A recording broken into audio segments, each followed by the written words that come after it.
Does breast implant illness lead to weight gain?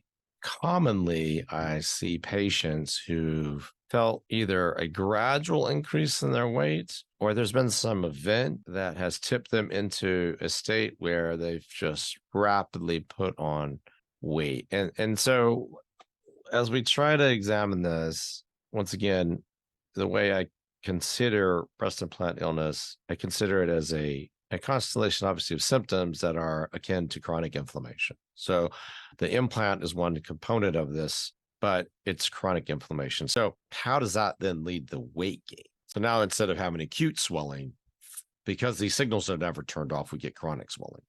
And a lot of times I see it in the gut. So look, think of below the breast area, top of abdomen down to mid thigh, that truncal area. I see a lot of people gain a lot of weight. But let's just say if we feel like the chronic inflammatory process is responsible for a lot of this weight gain, which is really fluid. So think about the gut. We have leaky gut, malabsorption, constipation, inability to eliminate our toxins, and we swell more and more and more. There's a large amount of lymphatic tissue associated around the gut. And so you get more and more swelling, you retain more and more fluid, you put on more and more weight. The Skinny Confidential with at Lauren Bostic will explain how she, in her stories, she'll go over how she lost so much weight after her explant.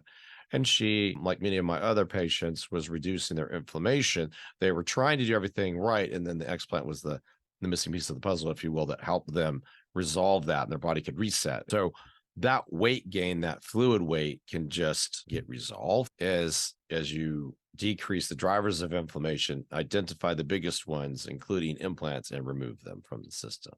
So yes, breast implant illness can be responsible for weight gain if you follow that way of thinking about it.